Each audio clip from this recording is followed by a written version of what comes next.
All right, let's talk about Dragon Age 2 companions. Yeah. What's the worst that could happen, right? 53 episodes in, just for once, we don't have anything to banter about. Yeah, well, I mean, we do, but no one wants to hear about politics, so that's... Let's just be blunt about it. Let's just be blunt. Now you teased it. Well, I teased it, but I don't want to fucking go through with it. Too fucking bad. No, we are going to let you all know that Caitie and I were having a very entertaining conversation about politics, but because people have thin skin and they can't take jokes about either side, we can't share it with you. Well, here's the thing. I probably think, like, most people will be fine with it. It's just that like, vocal, like, 3 people, I just can't fucking stand them, so I'm just not even going to bother.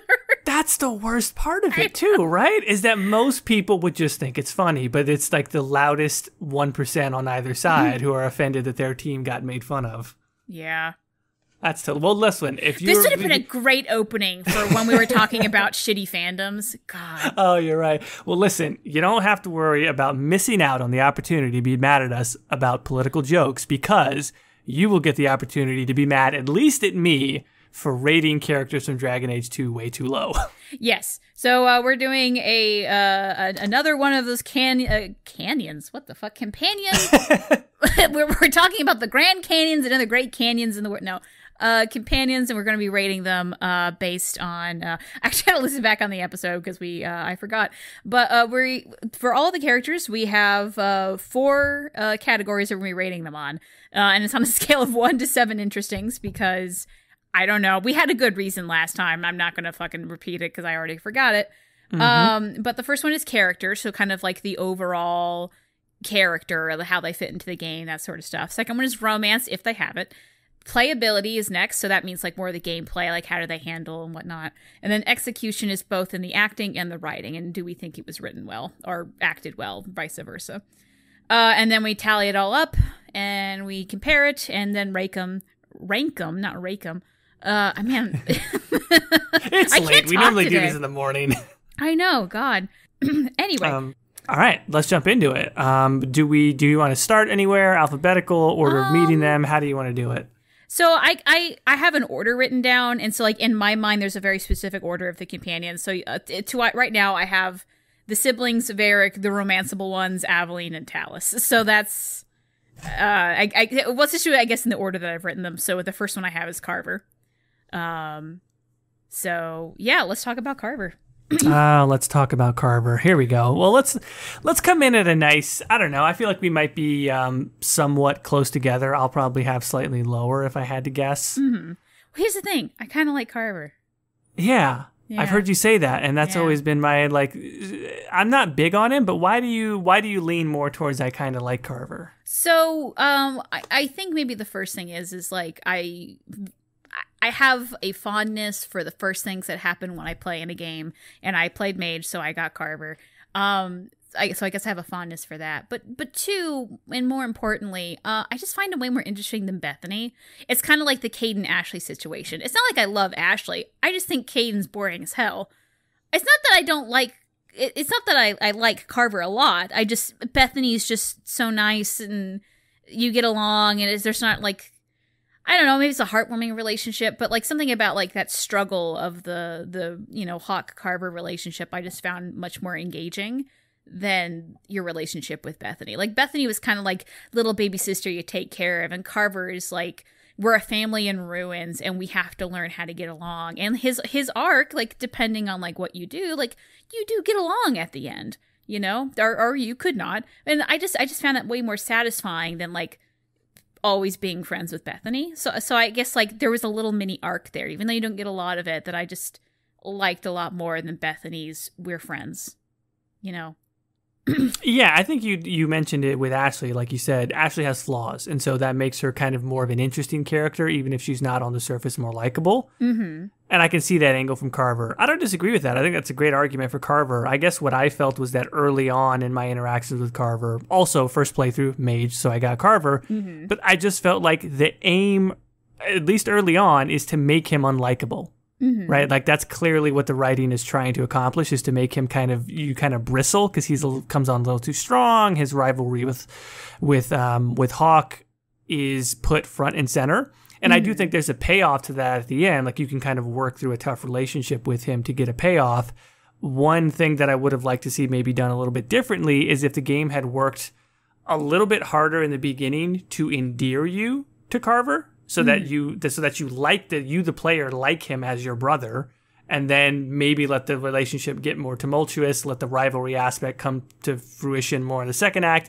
and then try and pay it off with, if depending on your choices, more of an amicable relationship again. I don't know. The fact that writing is so direct, and the fact that he's kind of ornery, I just never got over that. I always just thought of him, like a lot of people, as kind of a jerk. See, and I think that's almost... I feel like there's going to have to be almost a curve after we finish doing all these for Dragon Age 2, just because there is that like quickness of writing, and like there's not a lot of scenes with these characters when you really boil it down. So I almost want to say like there needs to be an intent curve to this, where like this is the intent of the character, because the whole game and execution kind of wasn't as great as like what we at least expected from Dragon Age Origins. It was more condensed from a time standpoint. So like I guess like for me, how I remember the characters best is how I remember the intent. So I have the intent of like this is what Carver kind of felt like they were going with. But yeah, no, I agree with you in that, like, he really just comes off like a really strong, like, very beginning, he's already blaming you for Bethany's death. And you're like, all right, calm down, asshole. What the fuck, man? Like, no, he comes off really badly. But, like, I feel like there's that intent there that I really like. And I always feel like that's what I'm going to be grading him on. And I understand that's kind of unfair. But it's not unfair, but I do have a different take on that as far as like judging it based on the intent, which is like, as a piece of art, particularly, like I'll say this about film a lot as well. It's like, if you have too much material and you don't have enough time to, like, the runtime of a movie to cover all of that, then you didn't write it well enough, right? Like, you have to consider pacing, and if they have too many characters to work in enough time to fully flesh out those characters, then that's a flaw of the characters, right? Like, you, unfortunately, you kind of I would say anyway, that you kind of have to count that in. Okay, well, we have a contrast here. Caitie is giving a little more to intent. I'm giving a little more to in product. Okay. Well, that's What would you give him for character? Let's start there. Okay, I bet you we're not even that different. So I'm trying to think of like what would I rate a 7 and what would I rate a 1? Because I feel like I kind of want to give Carver like a middle of the road. So maybe we should like kind of refresh the scoring system again, because I was very big on the fact that 4 is not bad and 4 is not average. 4 is good. 4 is like it, right? It's a true midpoint that's not considered mediocre. Like 4 is actually a good score. And then 3 is kind of more where you start to get into still not bad. 2 is probably bad. 3 is better than bad. 2 is bad. 1 is worse than bad. Yeah. So I remember last time I think our number 1 was Shale. No, it was Morgan. Oh, was it Morgan? Yeah, Morgan, Shale, and Loghain were our top ones, and I think we might have given Morgan all 7s. I don't think it was all 7, but it was pretty close. I'll say that. It was something like that. Yeah. Okay. Well, with that in mind, I'd probably say, if Morgan's a 7, I almost want to say in between a 3 or 4. So I'm gonna err on the side of a 4 though. So I'm gonna say 4 overall. You're exactly where I was at, which is like in between a 3 and a 4. Yeah. So it's like I think we're kind of talking about him differently, but I was kind of torn between 3 and 4, and here's what I'll say. God, that's right. You know what? I'm gonna go ahead and give him a 3. It's a tough one because I think he could be considered a 4, but just my take on him is he maybe did need more time, but he didn't get it, so I'm gonna give him a 3 for overall. Okay, so we're obviously skipping romance because that isn't possible. Because ew. Yeah, really. Next is playability, and so like, how did he handle in game? Carver, I just remember being like a generic 2-handed warrior. Yep, generic tank-ish, kind of, but not great. That's my memory of him also. Yeah, but here's the thing though: should we count into the fact that he's only playable in 1 act, the finale, and DLC?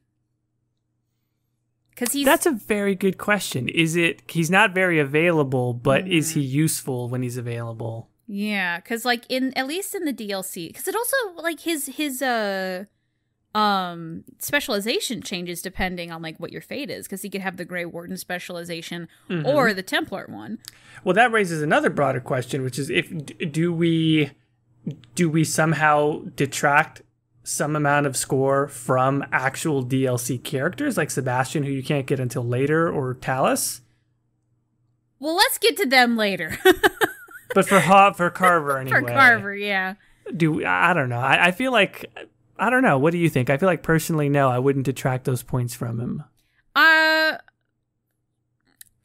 Well, not from Tallis, because she has her own demons from not the DLC. Sebastian, I think, really suffers from being a DLC character. So, but I think that's very unique to him, and not necessarily because he's a DLC character. You know what I mean? Yeah. Yep. So, and which should we have? I don't know, because I know I have made him a Templar before, but I don't really remember the specialization that well. I remember him more as a Warden, because that's what I like to do with him. So I don't know if we need to have like two different scores, one as the Warden, one as the Templar, and same thing with Bethany with the Mage and a Warden.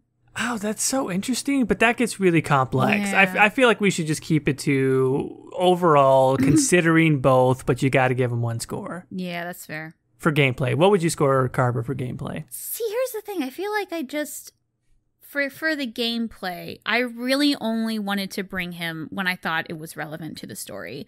Because yes. I couldn't really control at the very beginning of the game, like he's just, I don't know, I feel like at the beginning of the game it's anything goes, like you really can't get, there's really no specialization to really get into yet for any of the characters, and so he's just kind of generic two-handed warrior. And then when you get into the DLC, when he does have some specializations, like I don't remember them being that exciting to begin with, and then also like it was just, I don't know. He was just, I don't remember him that well. He was just kind of there, like gameplay wise. Like I felt like I could feel like do the same as with Fenris as I did with Carver. So I almost just want to say like maybe a 3, because it didn't leave, like I don't remember him being bad, but I don't remember it leaving a good, like a, you know, a wow impression, you know? Yeah, I'm right in the same spot. I was going to give him a 3. I just think he's not really tanky enough to get bumped up into that 4 category, and he's not terrible as a two-handed warrior, but there's just nothing there to make him stand out. So I give him a 3 also. Yeah. Yeah. All right, well let's go to overall execution. So this is in the writing and the voice acting. I think for the writing, this kind of leaks into the character, and like probably all of these were like it definitely needed more oomph to it. Like it needed maybe a couple more scenes to really get sold, but at least in the voice acting, I thought the voice actor did a fine job. It was Nico Lennon, is from what I'm pulling this up here, who voices Carver.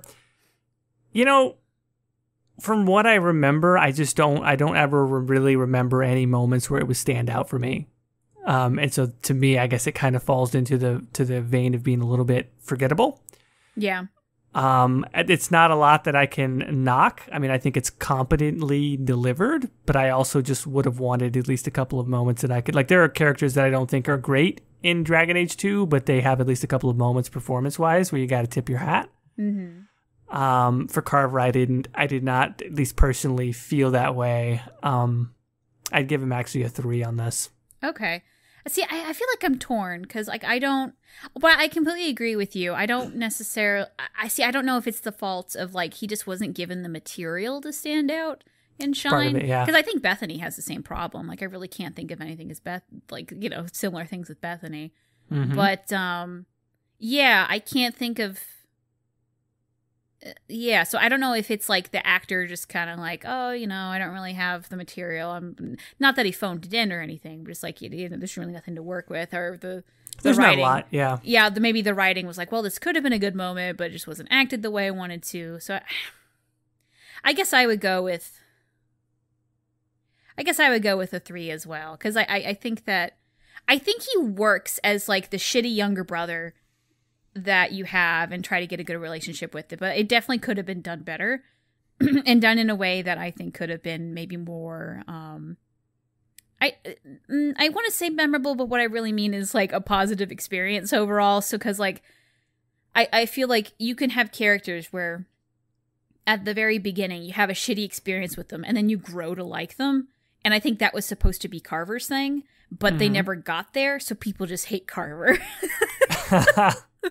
And I think that's Carver's problem. He has an incomplete arc. You're not wrong. So yeah, we landed actually in a very similar place for Carver. Yeah, I rated him a little bit. Yeah, but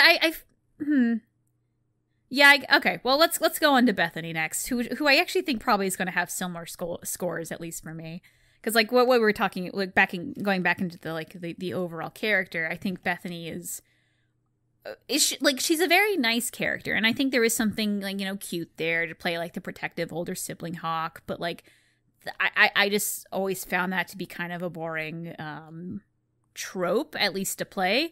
Mostly, like, it's also like I don't have siblings, so there's no like connection there that I can like oh, this reminds me of my baby sister or baby brother or whatever. Like, no, and and at least like for all the siblings I know, there's usually been like some sort of fighting. So I felt like the Carver one was more what I'm used to seeing rather than the protective older sibling.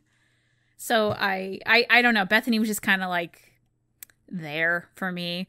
Probably the most shocking thing you can do with Bethany that is memorable is that you can kill her with Meredith. You know, like that's right. Yeah, that's the most exciting her character gets. So I guess I would go ahead out the gate, rate her a 3 for character. Yeah, I'm not big on Bethany either, and it is the things that you've already alluded to. It's sort of like the opposite problem of Carver, whereas I think Carver had at least a strong direction. Bethany is pleasant. She's nice. She's a nice. She has a likability to her, but unfortunately, that likability doesn't translate into a whole lot of depth. Most of the time. And so, I don't know if I have more to add on that. I'd give her a 3 also. All right. 3 as well. Also no romance, but, you know, there's always those creepy mods that you can get. Don't remind people those exist. Oh, God. So playability. I almost want to say for both playability and execution, I want to give Bethany the same score as I did Carver. Because, like, I don't remember Bethany as a mage. I will say I feel like Bethany was an overpowered mage whenever I play like a rogue or warrior hawk, because I give her the staff of Parlathan or whatever it's called, and that's a fucking badass staff, and you become like it's way too overpowered for early game. But that's more the staff, and when I'm a mage, I have that staff. So I recognize that it's not so much Bethany; it's this one item I always give to for whoever is the first mage in my party. It's a very good distinction. Yeah, so I feel like that's not really her or her abilities. It's just the staff I give. So yeah, I don't know. I guess I would do 3 for playability because she has the exact same problem as. I mean, slight distinction here is that I'll give her a 4. Okay. Only because it's kind of weird, right? Because you make up a great point about that goddamn staff. Because I've probably done the same thing, right? Where it's like, man, Bethany's really OP, but you're actually right. It is probably more the staff. That said, it's like, you know, if you look at the mage catalog, you've got Meryl, and so I always want to spec her out a particular way because she's the Dalish mage. And so if you look at like the mage, it's Bethany. So that's sort of like the destruction. Because Anders is always the healer, you know. That's how I want to spec him out. I don't know. I guess maybe for that standpoint, I just have an odd bias towards destruction mages. So I'm giving her a 4. All right, 4 it is then. Well, what about execution? Same thing here. I mean, it's kind of generic for Bethany. It's kind of like what we've been saying, so I'm going to give her a 3 on this as well. There's nothing wrong with it. But yeah, I got to say I'm going to give her a 3. Yeah, I agree with that. So, so they ended up being pretty even then. All right, well, let's go to Varrick. So what do you think of the Varrick character overall, Jordan? Varrick's fucking phenomenal. I think Varrick's one of the best characters in Dragon Age. I don't know. It's actually kind of hard to describe what it is about his longevity. He sort of bucks authority. He's a little bit irresponsible, but he's also kind of like this weird glue that kind of keeps your group together in a weird way. Yeah. The whole thing of like these sort of suave dwarf. It's not like it's never been done before, but it's done with particular competence here. Yeah, I mean, and then, okay, so here's another thing, right? We're talking about Varrick only in Dragon Age 2. I think we said that last time. We're gonna keep their rating to what the content is inside of this game. Yeah, which I would like to clarify, because I think we didn't do this with Morgan necessarily. That's because Morgan wasn't a companion after Dragon Age Origins. Correct. But yeah. When we were doing it with Mass Effect, those people did become companions again. So right. Yeah. So yeah, no, I agree with that. Just Varrick Dragon Age 2. So yeah, and also Varrick has one of the most unique sort of quirks out of everyone, which is that Dragon Age 2 is centered around his perspective from a certain point of view, right? We've got this cool narrative thing where he's sort of like bookending everything. It's the framework of the story is, of course, him being interrogated about his run-in with the champion. I mean, maybe this is kind of high, but I really like Varrick. I'm going to give him a 6 overall. Oh, I think that's fair. No, I think I would overall mostly agree with you. I really can't. So I think pretty much all of these characters have some sort of they suffer from not having enough like development, because I think that's just the game in general. But I think Varrick came out the most unscathed out of that. And then and I like a few of the others did too, but specifically Varrick, I think things really center around him, and it definitely works better that way. And I think that he's probably one of the better characters of like any media I can think of who is a essentially a narrator character. Like he was made to just be the narrator, and I think they do it in kind of an interesting way where like he's a little bit unreliable, but like you kind of get the sense that like it mostly happened the way it did. And if it is unreliable, it's to the player's favor, if that makes sense. Like if anything was wrong in his story, it was to protect Hawk, even if they didn't like him, you know? Right.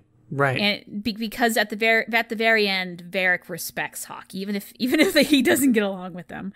And so I think something about that is just a kind of nice little character quirk.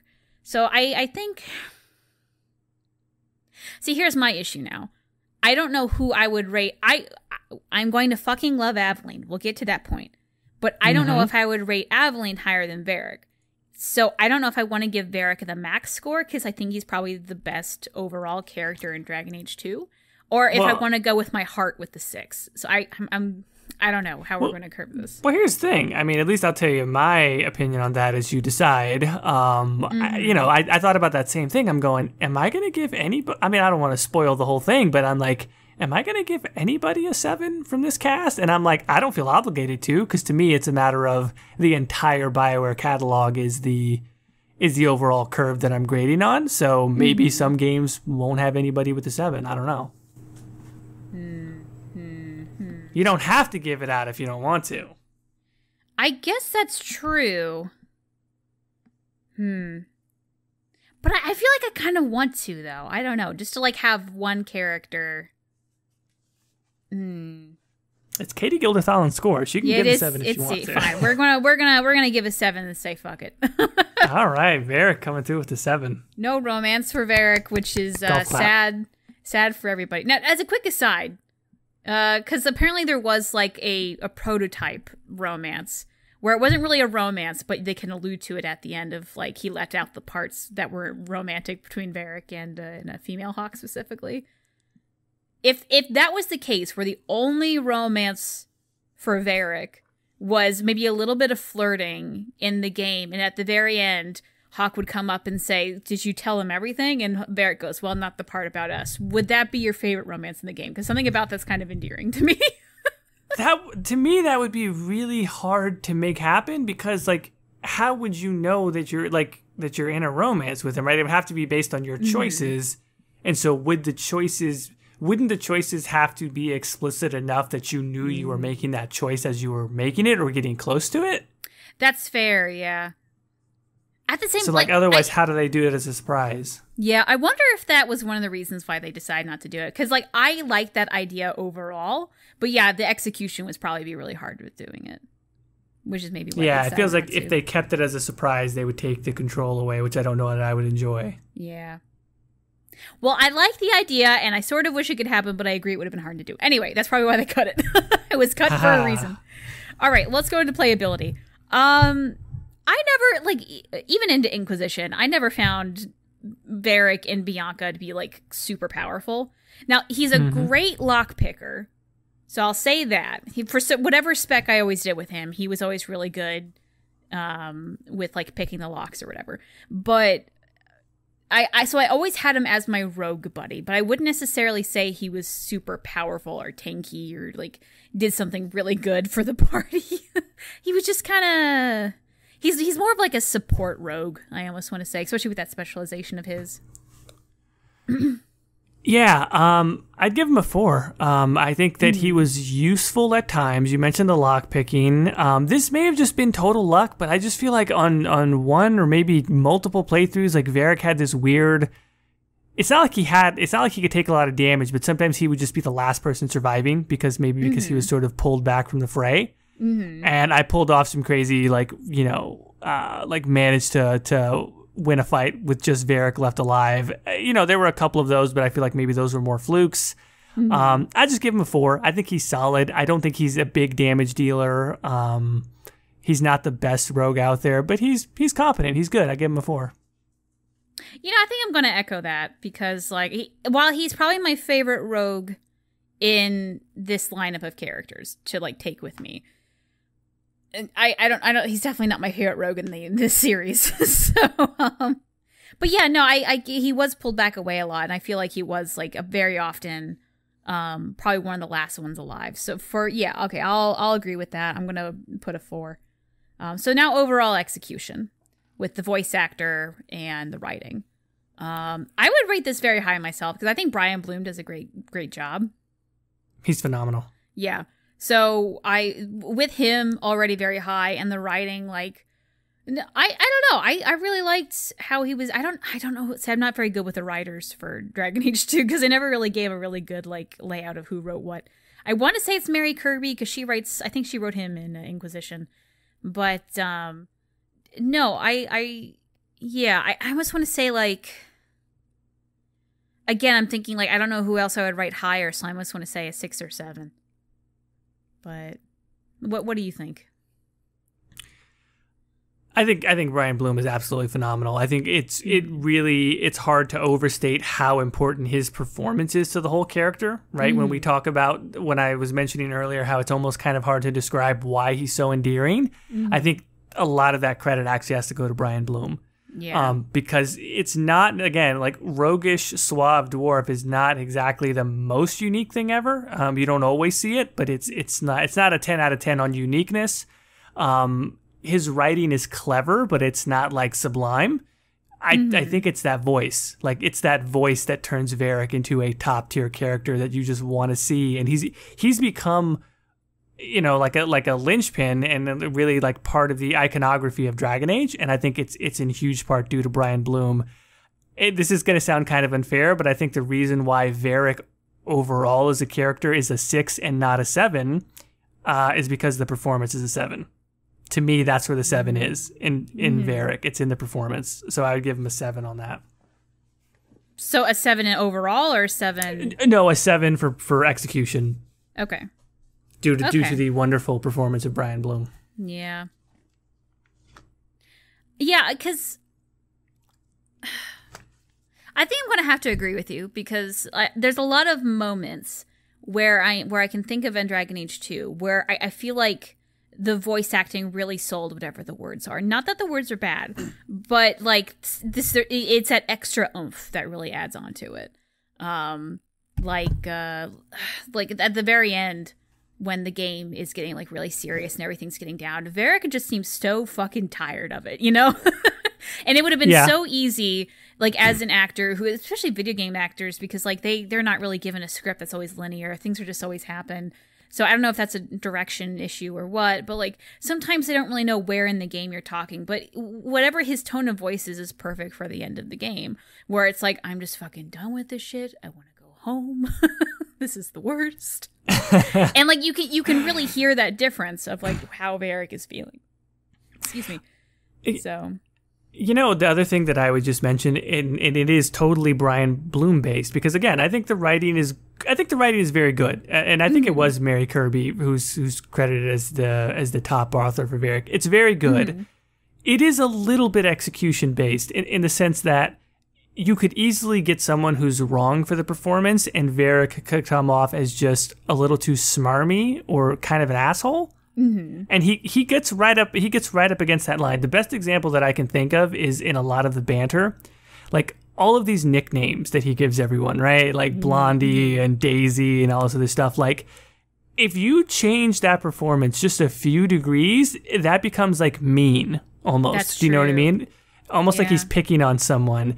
And instead, it's the most endearing, like, uncle, like, who's just kind of, like, razzing you a little bit. It's the nicest thing ever. He does it because he likes them. And that, to me, is totally performance-based. I think it just speaks to how good the performance is. Yeah, like, I think you sold me on a 7 now.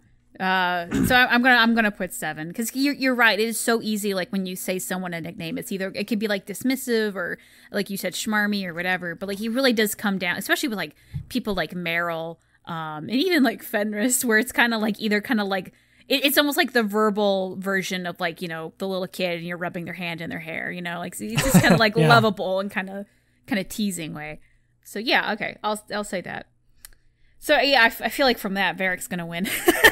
Just overall, because I don't know who's gonna be more than that. I think Aveline might come out like gangbusters, but we'll have to see. Is Aveline next? I do Aveline. No, well, we could do Aveline next if you wanted, but in my list I have Anders next. Ooh, okay. No, let's talk about Anders. Let's talk about Anders. So Anders character-wise, I like the character of Anders. This is so hard to say. I like it in the game. I like how it handles it. At the same time, I don't like Anders, you know? Does this make sense? Where, like, I think he's kind of a creepy asshole at times, but, like, I think that's how it's supposed to be played in some sense. So, like, it's not like I don't think it was poorly done. I just I guess what it's saying, like, I had an emotional response, you know, and that was a good thing. And unfortunately, that emotional response is you know, a negative one. But yeah. So yeah, because like he's essentially becomes the catalyst of the everything terrible in Kirkwall at the end there, of, like the big bad. But I think in a way he kind of, his character and like his character art of like guy who just honestly means well, and he just has like this spirit inside him that's making him kind of like act all strange. And then he goes so off the deep end and does something so outrageous and so terrible, is kind of like the whole, it's kind of like the arc of the whole game, the arc of Kirkwall itself. You have this thing, this place that started out like really not great, but it trying its best, and it made some mistakes along the way, but because of just all of these things pushing against Kirkwall, it just explodes in the end. Literally. Yeah. Yeah, well, yeah, it does. I don't know. I love Anders. I think Anders is easily the most memorable character of the game. I think that he is the one that if someone plays Dragon Age 2 one time and they have to name someone, they're going to be able to name this guy. You know, obviously because he blew up the Chantry and all this other stuff, but he is well, maybe him or Varrick, right? Like those are the two that are probably most central to the structure of the story. Even if they're not necessarily everyone's favorites, Varrick is the narrator and Anders is the character who most directly affects the plot, regardless of anything the player does. So for that reason, I think Anders is the most memorable of the entire cast. I think that Anders is tragically flawed. Yeah. I do agree with you that it's interesting how the goodness of Anders kind of duels against this spirit that is living inside of him, which ironically is the spirit of justice, but is decaying or sort of becoming unstable because it's inside of him. However, I don't know if I would describe Anders as having, I think you said good intentions or the best of intentions, etc.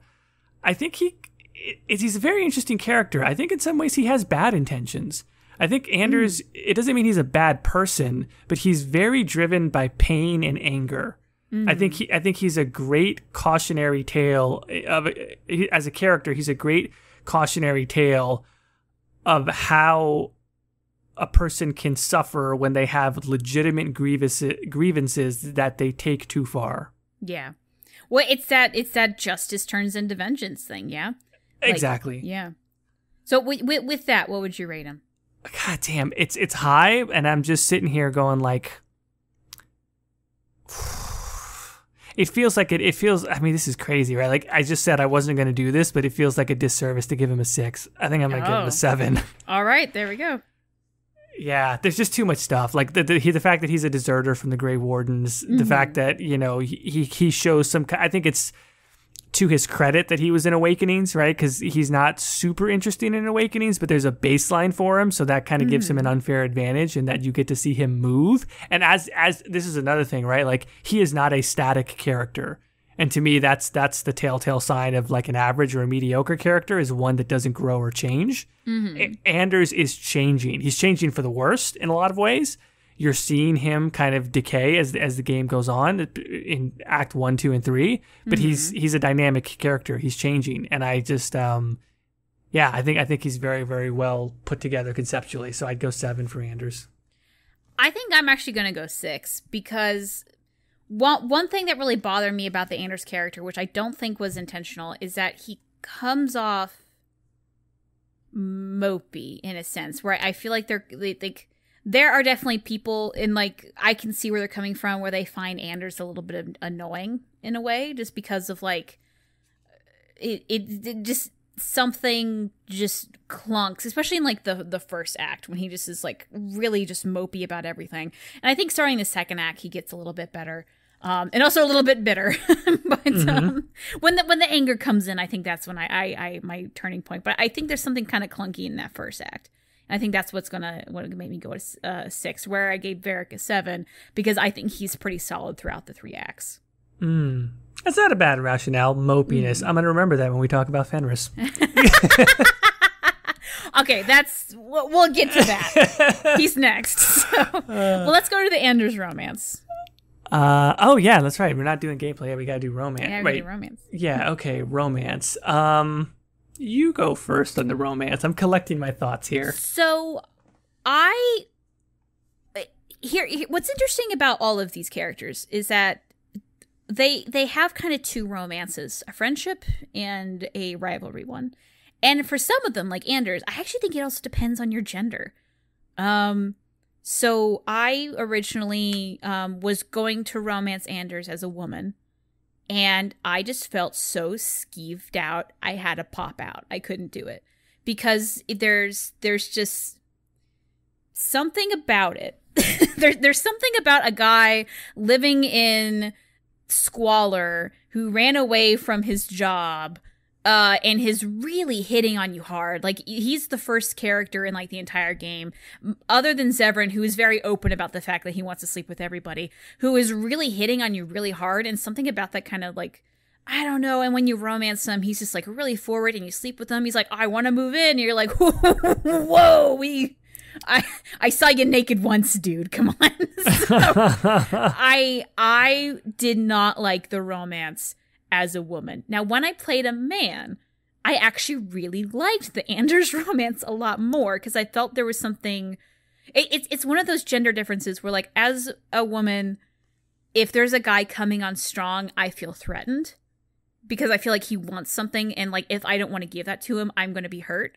But as a man, there's an equality there where if he wants something from me and I don't want to give that, I can just punch the dude, because we're on equal terms for the most part.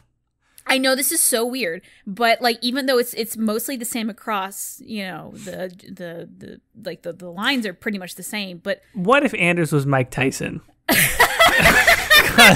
Because that theory does not work if there's like a 30-pound weight difference. That's fair, but like, Anders is so fucking, like, even though the model's just generic human model, something about his face just makes him look like a skinny fuck, you know?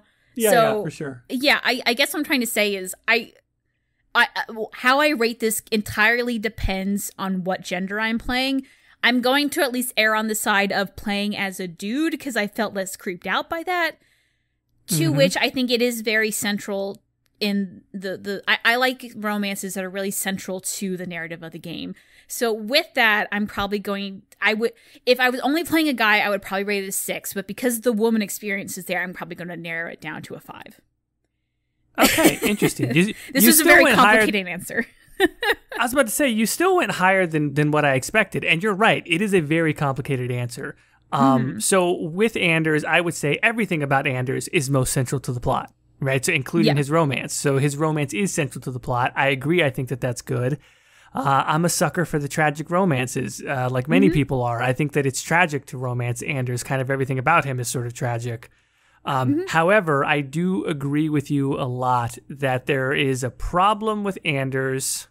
And I think it's kind of a problem in all of the Dragon Age 2 romances, is that they might be peak Bioware, like, hey, would you like romance? Press 1 for romance dialogue option. Like, they all come on a little ham-fisted. And Anders is maybe the worst of them, especially in the beginning. It's so blunt. And so I kind of feel like I have to detract a little bit for that. However, there are parts of it that are also, like I said, that I think are really good. The tragic aspect of it in particular. God, this is a tough one for me as well. I think I'm going to go ahead and give it.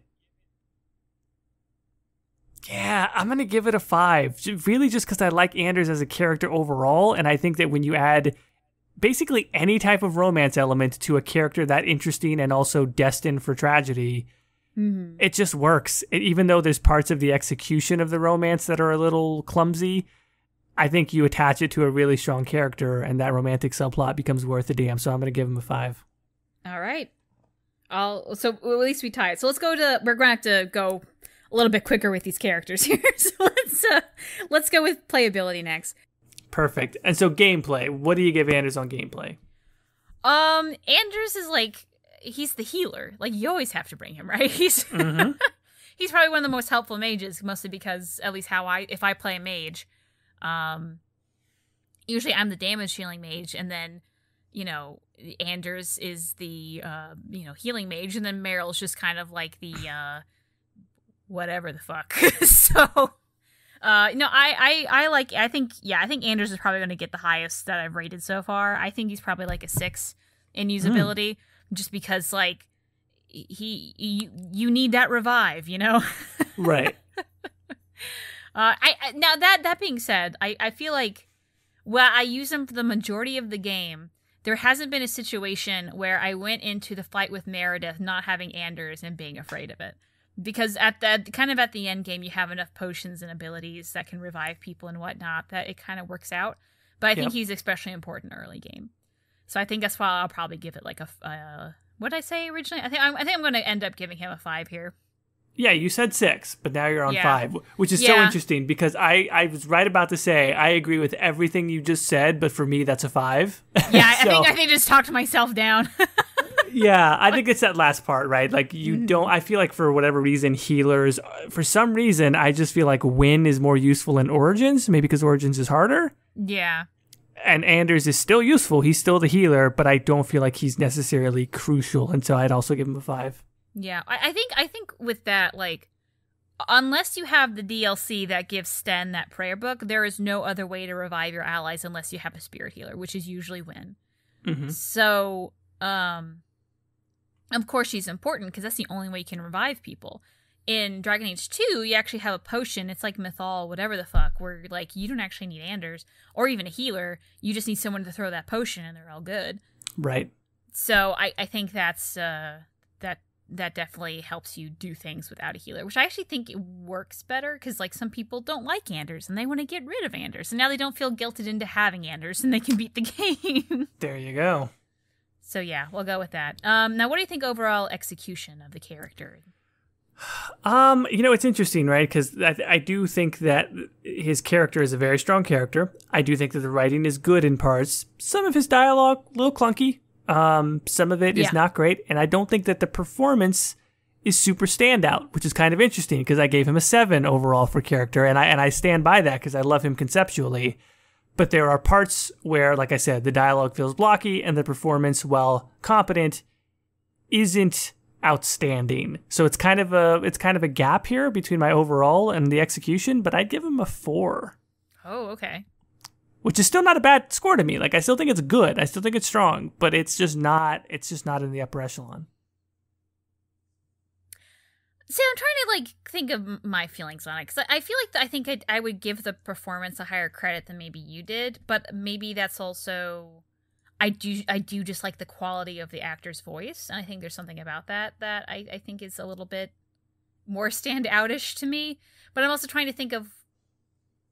he is kind of monotone, but not really. Like, I feel like maybe there could be some emotion other than sad and sarcastic that Anders has. But for the most part, it's really just sad and sarcastic.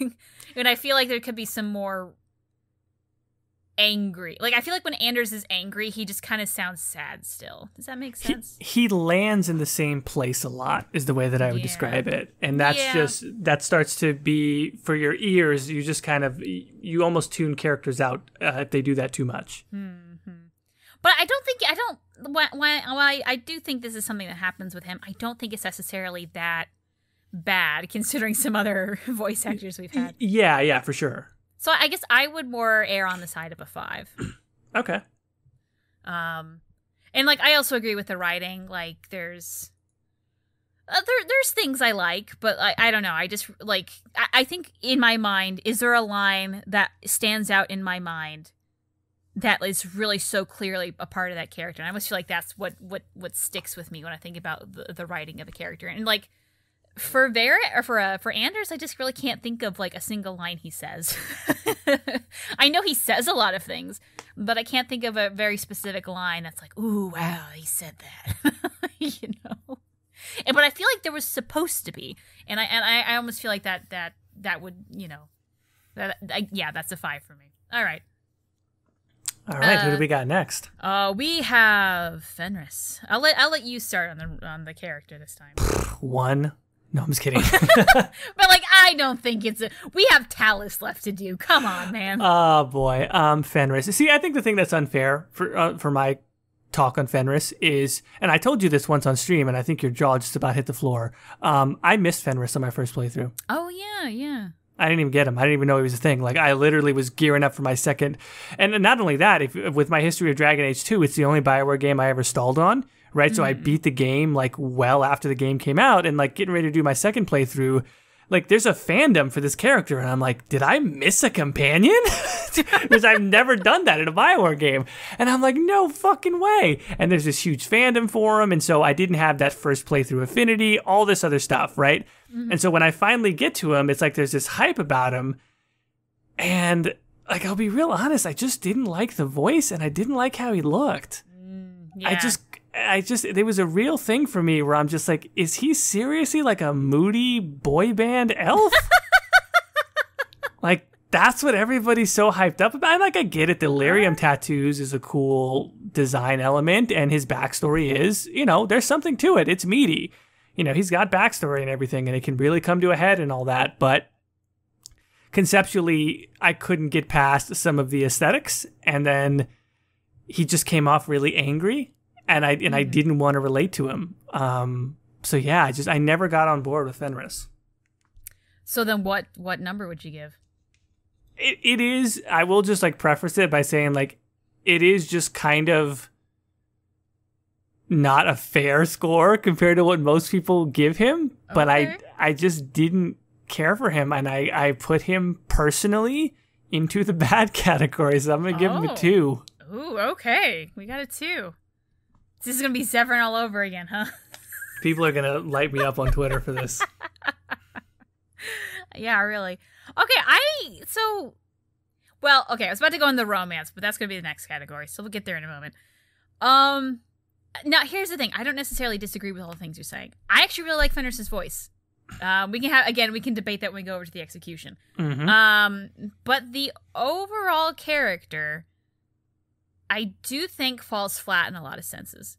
Which I almost wish we had a design category, because there's whoever did I forget the name now, but whoever did the character design for Fenris later went on to say that he like they had 100 different character designs, and they just ended up going with that one because that was the current one they had, and they were pressured for time, but they were never happy with Fenris's design, and I wonder why, because it really is anime spiky boy, and like that's not my cup of tea. Maybe when I was 16 I would have been like, ooh yeah, Fenris, but no, not at all. Which I do wonder, like Dragon Age 2 reminds me of something I would really enjoy when I was a teenager, so there's something very nostalgic about it, and I think the fact that I romance Fenris is a part of that. But anyway, but the overall character, trying not to judge it too harshly on the design, I definitely like him a lot more than you do, but I also think that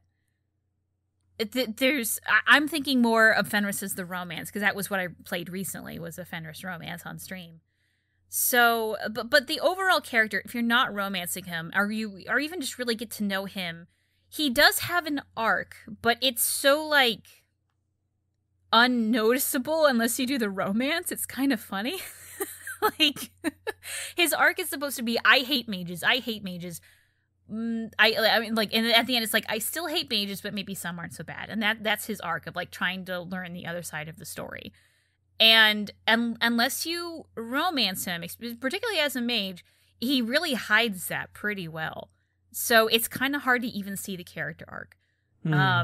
So I almost feel like if we're just doing the character, I overall, I do like Fenris, but I think that actually comes off more of the romance. So I think if I'm just going to say just the character, I think I might do, I'm in between a 3 or a 4.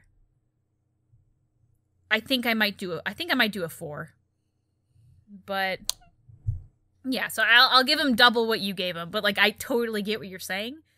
I just also feel like I'm maybe giving him a little benefit of the doubt because of other scenes in my head that I know of. Okay. No, I mean, he's a very liked character. Yeah, and at the very least, I think he's a good foil if you're playing a pro mage as to someone to really say why mages are kind of the worst, and he's living proof of it. And I think that is something you need in the game. Yeah, for sure. Even though the game doesn't do a great job doing you pro Templar, at least they have one character that's doing his best to try to persuade you. That's very true. So what do you give him for romance specifically? Romance, so here, okay, my little thing for romance in this game, I didn't like any of the romances in Dragon Age 2. Oh, wow, okay. I would pick so many romances over the ones in Dragon Age 2 in both Origins and Inquisition. That being said, I like Fenris's the most. Because it's that shitty teenage mindset of I get to the my love will heal him, that kind of thing. And I understand it's bullshit. I understand it's false and not a good thing to do. But at the same time, having that in a safe environment of a video game to let me live out that shitty fantasy was something nice for me. So I'm probably going to tie it with Anders as a 5. I think Anders has the better romance, but I personally, as a shitty person, found the Fenris romance to be more rewarding, if that makes any sense. Why not? Sure. I mean, I'll tell you, I've not, I never romanced Fenris, so I'm trying to remember what I did on the last one. I think I contradicted myself. I said I wouldn't rate Alistair's romance, and then I rated Zevran, right? I forgot what you did. Yeah, it was something like that. So I can't remember my policy, but I think you gave. I think that's what it was. You told me that Zevran is the only one that stays with the warden, and then because of that, I wanted to give it a rating because I gave Zevran overall Zevran such a low rating. And so that's what happened. But otherwise, I just feel like I don't know. I don't even know what I would base it on because I don't even think I've watched cutscenes or anything with Fenris romance.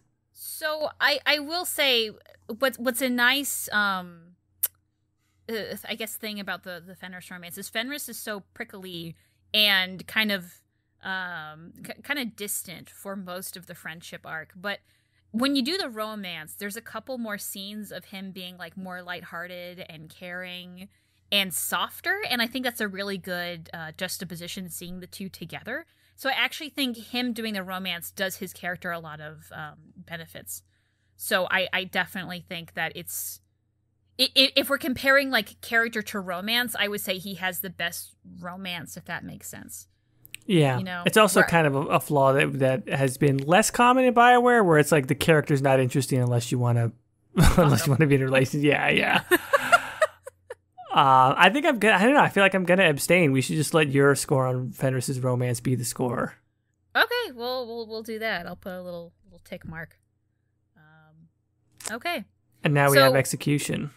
No, playability. Oh, we haven't done playability yet. That's right. Yeah, I know. Okay. I guess I found Fenris fine. Like, I think he was a good heavy hitter, but I wouldn't necessarily call him a tank. But right. I don't know. I think he's middle of the road. I'd probably give it like a 4. Yeah, I don't have strong feelings on him gameplay wise. I didn't bring him a whole lot, just because I didn't care for the character. But I can't really find it. I can't find anything to criticize him on more than I did Carver, and I gave Carver a 4, right? Nope, you gave him a 3 for playability. Yep. All right, then I'm giving Fenris. Oh, you're giving him a 3? Okay. I think so. Yeah, because I don't have anything to put him over what I gave for Carver. Okay. Yeah, I'm giving him a 3 then. Okay. Well, do you want to... Let's do execution then. So, I think this is where we're going to argue about the voice. Yeah, this is going to be... Because I like the voice. I think Gideon Emery, I think, it does a really good job with the voice. Because again, this is maybe more apparent in the romance, but when he's kind of angry and gritty, he has this angry, gritty voice, but his voice can also get very soft and... soothing as much as a bag of gravel can. I don't know how to best describe that. There's someone out there who's going, yeah, totally. But I think whatever execution is, I think Gideon Emery did a really good job with what he was given. So I think he actually raises the performance to where I would almost say a 6, to be honest. Okay, God, that's high. And I think any flaws in the Fenris character is actually more the writing, probably due because of just how rushed it was. So this is so you're giving him a 6. You're saying? Well, I'm torn because I want to give a 6 solely based on the performance, but this also includes the writing. So I almost want to like round it down to a 5 because of the writing. I don't know. I'm kind of iffy on it. You know, this is one where I think Gideon Emery is super talented, right? Like he's done bunches of other stuff. I think he's very good. I don't want to knock him as an actor. I just didn't like it, right? Like, and it's one of those things where like I'm not even making an objective assertion that it's bad or that it wasn't good. Lots of people specifically like Fenris for that voice. Mm-hmm. But since it is, I'm taking this as really being like our subjective opinions on it. It just didn't land for me. I never liked that voice. I give him some amount of credit just because he went for it. He made a choice as an actor. So I'm not going to give it a 2 like I did overall, but I'm only going to give it a 3. Okay. I think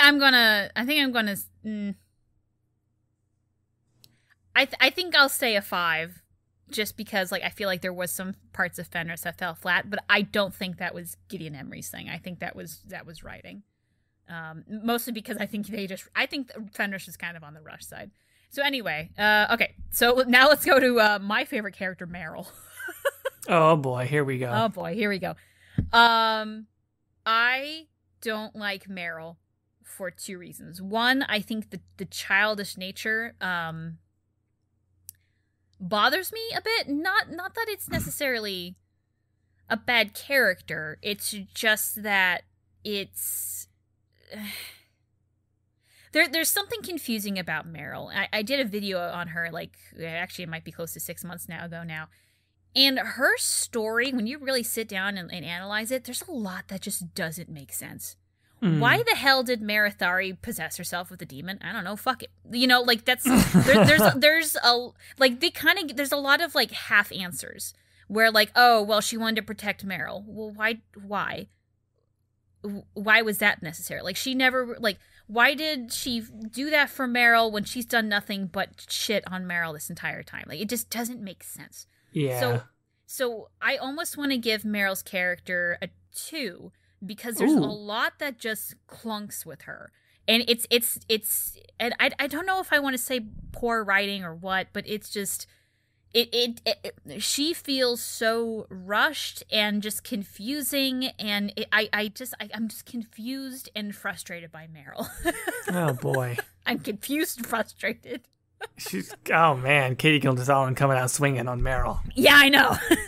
So is it going to be a 2 overall? What are you doing? No, character 2. I'm putting it down. It's already written. Whew, all right, here we come. I got to come in and defend my girl here. Here you go. Here you go. Is she your canon romance, or close enough? Or? Yeah, close enough, I'd say. Okay.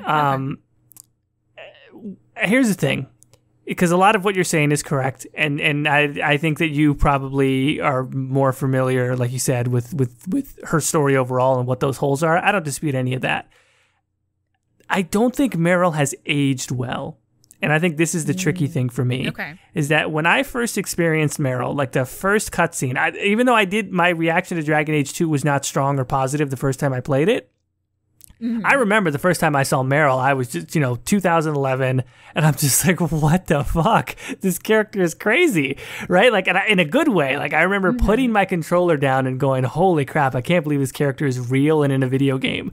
I thought it was, I thought it was a revelation that she was so awkward and weird and like wouldn't finish her sentences and was like discombobulated and didn't know how to talk to the warden. I thought that was brilliant.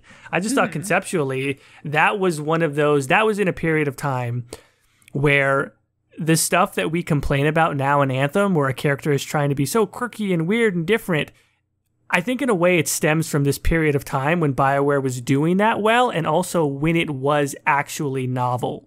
Now that type of character it's oversaturated in BioWare games, but at this time, that sort of quirky, weird character that's kind of you don't know what to do with, and they're kind of all over the place. It worked, and I thought Meryl was a great example of that for the time. I just don't think that she's aged well. So I'm a little bit torn on where to put her. I think I could have gone as high as a 5, but I think.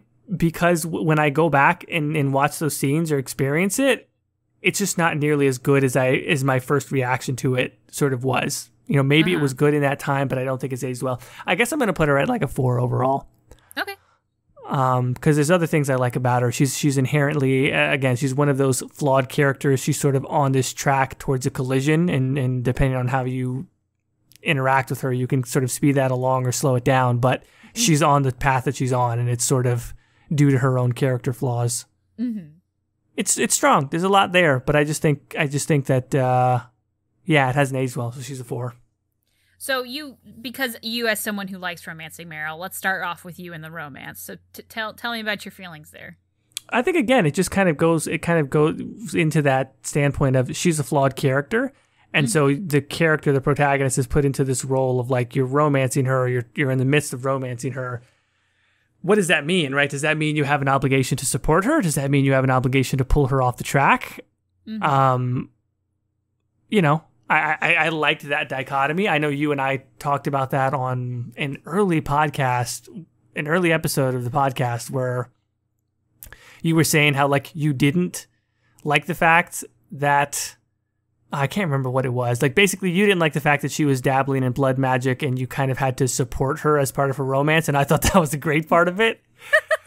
Just because it's so... It puts you into the position of doing something that's probably against better judgment in the name of that romantic subplot. And also, she's endearing. She's sweet. She's kind of like this sort of like ray of fresh air if you juxtapose her against some of the other romance options, and I thought that was refreshing. So...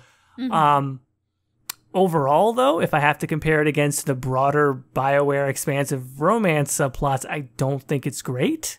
It's not going to beat some of the stuff in Origins. It's not going to beat, some of the stuff across the lane in Mass Effect. So I'll give it a 4.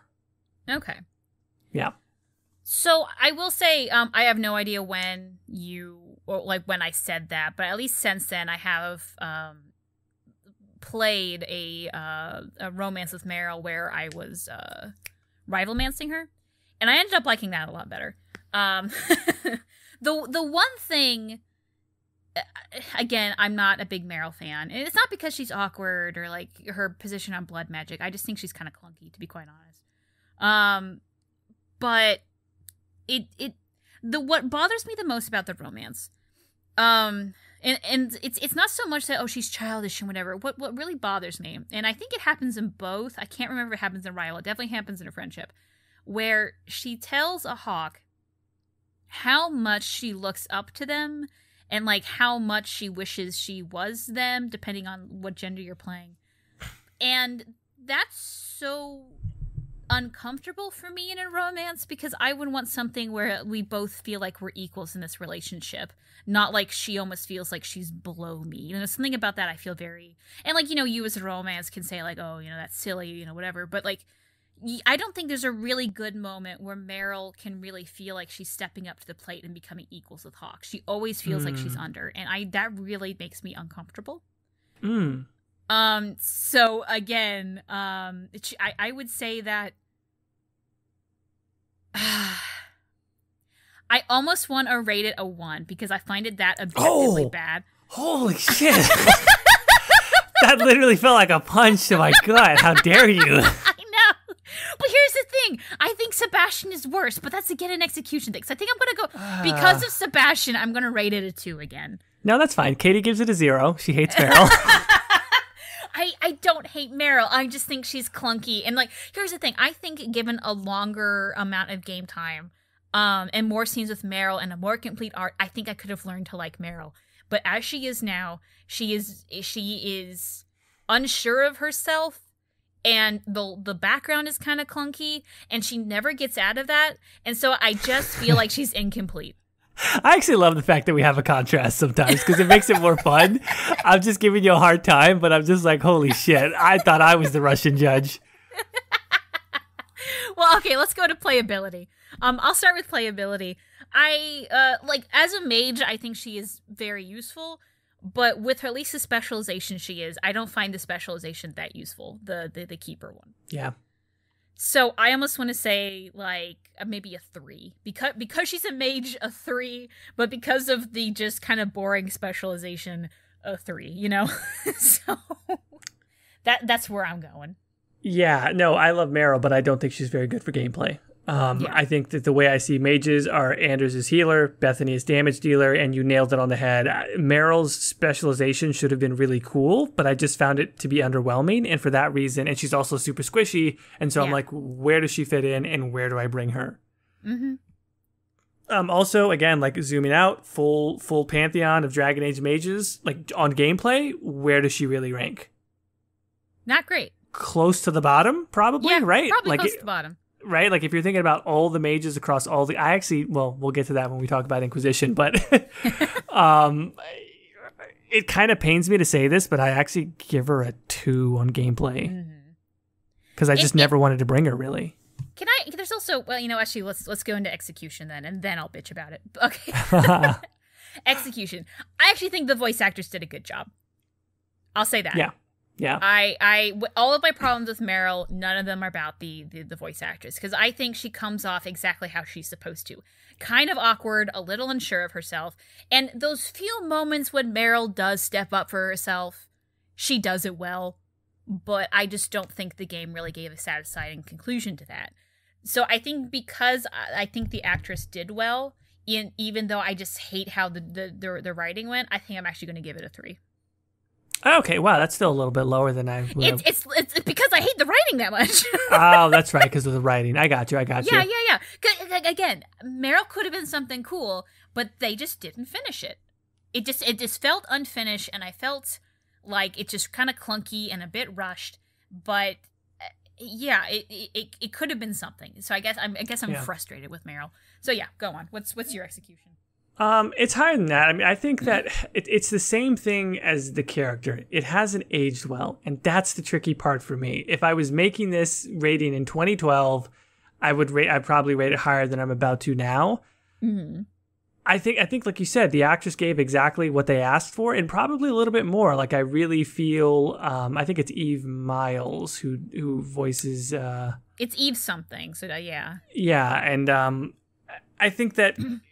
it's interesting when an actor can take what's on the page and then just give it something else, right? Which is what you hope every actor can bring, but it doesn't always happen. And I think she brings something else. I think she brings color and character and life to the character. But that angle, that choice, is a real 2011 choice. And in 2020, that's sort of like, oops, oh my God, I'm so clumsy style of performance. Even if that's what's on the page in the character, she really added to it with the performance. And then, like you said, the writing, I like that a lot less than I did then. So I'm gonna give it a 4, and that kind of pains me, but I'm gonna give it a 4. Okay, that works. Well, let's go on to the final real romance of the game. Ooh. Isabella. All right, Isabella. I mean, we just got done talking about her for the comic. We did, yeah. But remember, we're not talking about the comic. Well, I guess could we include the comic? No. I think we have to stick to what she is in Dragon Age 2, which is a shame because I like her so much more in the comic. But with Morrigan, because the rule was we included anything where she's not a companion with Morrigan, because we were talking about her in Inquisition in that arc. Including other media? I would think so, because Isabella isn't a companion again. She's done. So I think we can include the rest of it. Oh, so if that's the case, we could include... But then, wait a minute. Alistair's not a companion in any other game either, and we didn't talk about him in the book. I mean, I hadn't read the comics at that point. It yet. Yeah. I was counting it, because I knew. But no, But I like Caitie's upper class Dragon Age fan voice. Sorry, yes, you don't. The plebes who haven't read the comics. You don't understand the deep lore of Dragon Age. Well, that's your problem. No, okay. I'm so reluctant to say that we're ranking Dragon Age 2's this video game's companions, and we're including everything from all novels and all comics. Well, the only comic, though, with any of these fucking characters... Well, there's Sebastian is in Knight Errant, but that does fucking nothing. So, with Sebastian, at least. But, novels, too. Like, we didn't talk about Wynn in the novels, or, you know what I mean? Or Shale and all this other stuff. Like, there's Did we not? I thought we brought it up. Oh, maybe we did. I don't remember. I thought we did. Or maybe I was thinking about it and we just didn't mention it. Because here's the thing. Like, I feel like it wrecks the curve... Because some of these characters haven't gotten that extra time. Like, if we talk about Isabella, including that comic material, she's going to be really fucking high for me. That's a good point. And it sort of wrecks it for those folks that haven't had that extra time. Okay. Well, let's just give a big asterisk on Isabella then. We're like, okay, well, let's just do Dragon Age 2. But if we include her, like, other material, it's probably going to be a lot higher because Isabella and Varrick, to be fair, got that time to be a real character for once. Just go and listen. To our episode on that where we just, like, heap love on Isabella because she's great in that. Yeah, but I get what you mean, though. Okay, so let's just do Dragon Age 2 then. So just with Dragon Age 2, Isabella... I'll make you start on the character. On the character, again, like just Dragon Age 2, not talking about that comic. I didn't immediately love Isabella. I think she's fun. I think she can be okay. She's a rough pilot. She's a rough pirate. It's the opposite. One's in the air, one's in the water. And she's fun. I don't know what else to really say. Like conceptually, I don't think she's as mold breaking as maybe some people think she is. I give her like a 4 overall. Okay. So a 4. Man. I don't know how I feel about Isabella, because I feel like Isabella's for people that don't think like I do, and that's a really weird thing to say. But I found the over-sexualization of Isabella, which I will say, if you're going to have a sexy character, Isabella's the way to do it, because she wants to be sexy, and she fucking throws it in your face. And that's exactly who I think would be the type of person to not wear pants. But right. Fuck pants. So unlike Morrigan, who I think would probably wear a shirt at least one point in her life, Isabella, I completely agree, would never wear pants. But anyway, so... And like, not that I think it's a bad character. It's not my cup of tea. And like, there's a difference between that and Meryl, where I just actively don't like it because something clunk. I think Isabella is just, I understand why people like her, but it's just not something I like. So I kind of feel weird rating her almost. As far as like a whole character arc, I she's so dismissive about all the bad things she does. But there's that little hint of regret. And I know we don't want to bring in the comics, but you realize in the comics, she does feel regret. She's just very flippant about it. Mm-hmm.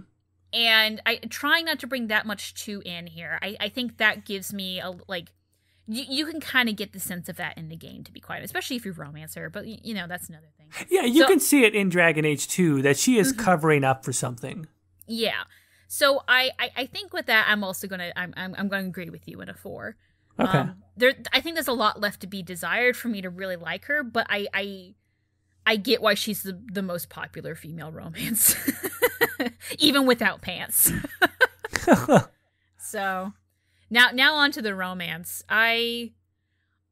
This is we're gonna talk about this when we get to Iron Bull probably, but I'm a very monogamous person in general, so a romance where it's like the romance is very like open romance, like we're gonna sleep with other people and that's totally fine, like that is just not something I actively like at all. So it doesn't feel like as emotionally fulfilling to me, I guess. And like it's also kind of like I feel bad romancing Isabella because like there's a couple times in the in between Act 2 and 3 she actually, no matter what happens, she disappears for a couple years and comes back. Mm-hmm. And then at the end of if we do go into Inquisition, her and Hawk kind of have an on again off again thing. I say that it's more like they both have an open understanding that they're going to be sleeping with other people in between, which is like fine and that's their cup of thing. But me as a person, I'm not fond of that. So like I kind of feel, and like at least with Iron Bull's romance, when it does kind of have an element of that, there's also an element of emotional closeness where I don't think Isabella has that thing to it. So I almost want to rate the romance like a 3 maybe. Yeah. I'm with you. I was going to rate it a 3 also. And I think you voiced a lot of the same things that I was going to say. I think it's a very polite description for something that just feels kind of, ultimately the romance kind of feels dismissive of itself. It's almost like they wanted to find a way to make a character that's inherently, I mean, she says it, right? Like she's not a relationship type of person. But they wanted to find a way to include a romance for her anyway, which in some sense I respect because there's a slice of the audience that's actually going to relate to that and is actually going to enjoy that. And it's like, okay, so you've got something in there for that. I mean, I'm rating this from a subjective standpoint, so much like yourself, that didn't have huge appeal to me. Although, from a role play standpoint, right? Here's my Hawk. I'm pretending that this character is real, and I'm like, there's a type of Hawk who would be into that. Yeah. Right? So I was fun. From a story standpoint, I thought it was fun to go through that with a character like Isabella. But it's just not my favorite. It's not one that endeared itself to me very much. And so, especially looking back on it, I don't have any particular fondness for it. I'll give it a 3. Yeah, I'll agree. Because I think, like, I completely agree with that. And that there is, like, an interesting core thing that they haven't really done with Dragon Age yet. But I think Iron Bull does it so much better. So I think with Iron Bull in my head, I can't give her a great score in the romance. Like something that like pops up of like, oh, well, at least they try to do something unique. Because Iron Bull, I think works better in that regard. Okay, but anyway, let's go playability. Isabella, I didn't really like her that much as a rogue. I felt like she was very squishy and she would die all the time. Is I guess how I remember her. So I'm gonna go 3. Isabella as a rogue. I mean, she's basically your only option if your Hawk is not a rogue for melee rogue. Yeah. Right, because Sebastian and Varrick are really meant to be range characters, and so I always liked Isabella, and I felt that if I spec'd her out just right, she was cool and fun, and she can legitimately do crazy DPS. Like, she will deal damage. She is a glass cannon, right? She always ends up being a little bit squishy, but at least she can be spec'd out a particular way where she does crazy damage. I'll give her a 4. Yeah. See, I feel like this is the differences in how we play. I value characters that stay alive long enough. So I gave Varrick a higher score than Isabella, even though I agree that Isabella does more damage because Varrick fucking stays alive. So, all right. I'm going to keep my 3, though. I'm not changing that. Okay. Stick to it. Yeah. All right. So execution.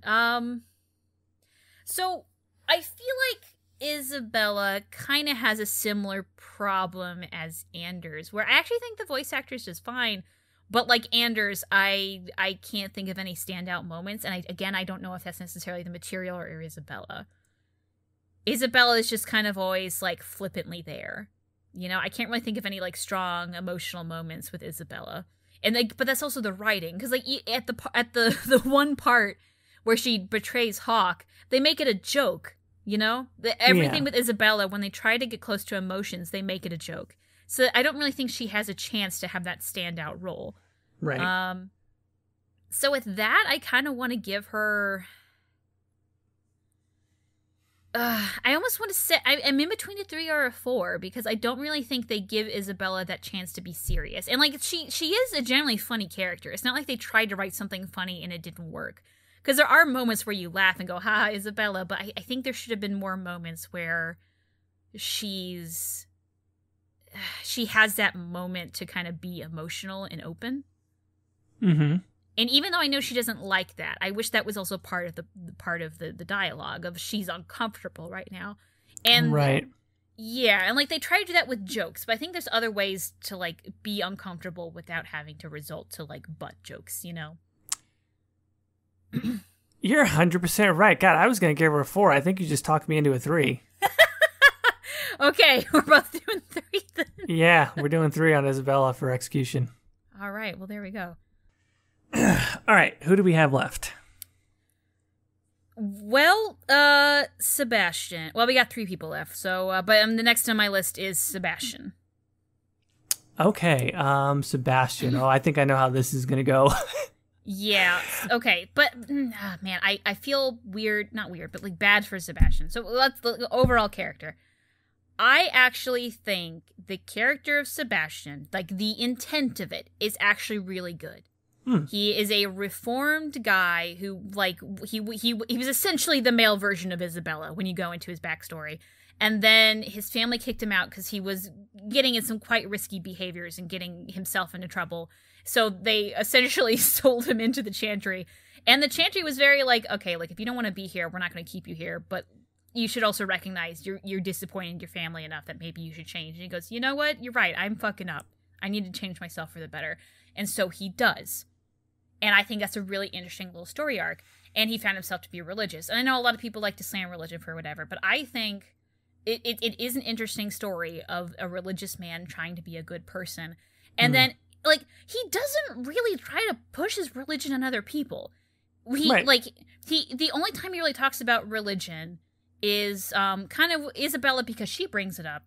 And then with Fenris, because he sees Fenris at church, and he's like, do you want to talk about something? Like, if you want to talk, I'm here. Like, I think he's actually very compassionate for a religious character, and I like that idea.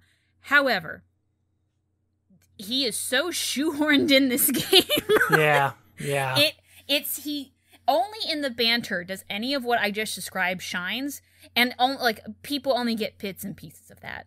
Right. In his actual character arc, it's about the story with his his being a prince and whatnot and doing all that, but it's so quickly and shoehorned in. There's just really not a lot of time to shine on it, and because of that, because we're not judging on intent, I'm probably just gonna give this poor fuck a beating, and I feel bad because I don't hate Sebastian. I hate Meryl. I don't hate Sebastian. But Sebastian's execution is just so awful. Sometimes I wonder, why did you bother? Oh boy. So I guess you have to figure out what's going to be in character overall and what's in execution. But what do you give him for overall? If we're not doing just the intent and just what we have and including the banters, he makes sense, unlike Meryl. So if we're not if we're going to put the execution in the execution box, and we're just going on the character, but not based on the so and so, I kind of want to. I'm in between a 2 and a 3. Okay. I'm gonna give him a 2 though. I'm gonna give him a 2, and I hate saying that because I think he does have some strong moments, but they just are so hard to get to that the average person is not going to get it. It took me a couple playthroughs to realize that, this is kind of what they're going for here. It's it's just not great. So what would you say? I like Sebastian, and it's an interesting. Again, it's an interesting sort of inventory of what are the things that I like about him, because there was something about his character overall, like when I first saw him, I just thought that's a really cool character. Part of it is design, like his armor, his custom armor is really cool. Part of it is just like, I tend to like ranged archer characters, and he is the only sort of like longbow character rather than Varrick, who of course has a crossbow. There are like these small little aesthetic things that I like about him. I do like the voice. I do like the performance, but I'll talk about that in execution. You mentioned a lot of the stuff that I like about him also, right? The fact that he is this religious character he's pious, right? Like he takes his commitment to his religion very seriously, but he's not overbearing. He's also a character sort of grappling with his responsibilities, right? As royalty, and he's not a pompous asshole royal, but he also... that's inherently part of who he is, and he needs to kind of fully come to grips with it. All of these things conceptually I really like. I guess right now I'm going with a 4, and there's a part of me that wants to go higher than that, but I think for right now, I think I'm going to give him a 4 on character overall. Okay. Well, let's do romance. Now, did you ever romance Sebastian? No. Are you going to escom to this one too? I am. Well, see, here's the thing, right? Like, this is one where I could abdicate, but I also kind of know what the crux is, right? Like, I know what your big criticism of it's going to be, and I have something to say about it. So I think I want to hear your thoughts first. Okay, that's fair. So I have always joked that I've been upset about this romance because you're Andraste and Sebastian's side bitch, and like that's so great. Not that I think that's necessarily wrong, but I think that's not what really bothers me about this romance. So I don't know if that's what you were thinking I was going to say, but what really bothers me about the romance is that, again, it's shoehorned in. I would honestly, like, I don't care what the intent was. I am going to already plop, there's a number, I'm giving it a 1. Because it's just, why fucking bother? There is, because I think the reason why you're to joke about it, Andraste and Sebastian's side bitch, because they didn't have enough time to just animate even anything. Like, if you wanted to make an asexual romance, great, that's fine. That sounds lovely. But then just animate something. Hold fucking hands, hug, do something. Yeah. There's nothing romantic there. You know, it's just them talking about the part that they have feelings for each other in the chantry, talking, like, just, you know, face to face, and that's it. That's all it does, and it's so lazy. And I don't want to, okay, here's the thing. I don't want to say lazy, because they tried really hard. They just didn't have enough time. So I'll say that. It's so rushed. That's probably what I should say. Mm-hmm. It's so rushed that it's almost like, why did you even fucking bother with it? You could have spent those romantic lines at least giving us a character that made sense. I think he could have been an interesting romance too, which is why I'm so angry about it. Because, like, it could have been a cool romance. If you want an asexual romance, fine. That's not what bothers me. It isn't that he doesn't have sex with you or kiss you or anything. It's that they just didn't do fucking anything with it. So, giving it a 1 because it's, why even bother? It's almost insulting. Wow. Okay. Is this your least favorite romance of the entire Dragon Age? Yeah, because it's shoot in. And here's the thing, though. The intent, though, I like. I get why people like Sebastian romance, because there's intent there. Like, you could be a princess. You can have, like, a asexual, nice, like, not platonic, but, like, a nice romantic thing that's not overly sexual like a lot of these other romances are. And I think that's very important in this series. But they just fucked it up so bad that it bothers me. I'm going to talk totally out of turn here because, like I said, I've never romanced Sebastian, but on the crux of the issue for many people, which is that you don't get to quote unquote finish the deed. There's no consummation. And not just with like physical, but like you said, it feels like it's missing a little bit of an ending because he's how is it again? You're the side Andraste side bitch. Yeah, essentially. Sort of to that point. I would like to propose that we give it a 3. Only for the sense of I'm giving them credit, like you said, for sort of doing the why is my brain for like the chaste romance, right? Sort of like the non-physical romance. Like, I just think that they deserve some amount of credit for trying to do that. And so I'll give it slightly better than bad and give it a 3. I understand that. At the same time, I also don't think that a chaste marriage makes sense with his character arc. It's not great. No, it's not great. No. I'm not giving it like a high score or anything. I think that had it actually been executed well, it could deserve a much higher score. But as it is, that's fair. Yeah, I think a chaste marriage. So if they had like 2 endings, where one he proposes a chaste marriage, if you wanted him to stay in like a brother of the faith, even that wasn't his fate at the end. But if they also had an alternate version where he was going to be king and he just proposes marriage in general, but not as necessarily a chaste marriage, I think even just that one line could have been a lot better. But no, they only had time to record one line, so you get the both no matter what you choose. Yeah. Because if he wants to be king, he needs heirs. That's his whole point. He wants to repopulate the Veil family. And now he's going to say, but you know what? I'm not going to have kids. Yeah, okay, that makes sense. That's very true. So no, I'm staying with my 1. And it's not because the chaste marriage, it's because it just they fucked it up so bad. Anyway, playability. What do you do with playability? It's not great. It's definitely not great. In fact, it's pretty bad. I think that in the best case scenario, he ends up being good to average damage. He has some things in his tree that are, that's true, actually, now that I'm thinking about it. He's got a couple of abilities in his tree that are kind of neat, but it never approaches, despite all that, I don't think he ever approaches being really good as much as I want him to be. I think I can only give him a 3 on gameplay.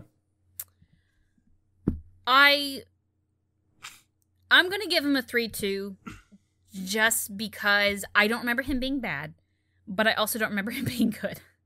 And it's just one of those, like, he is, he doesn't have any abilities to necessarily remember.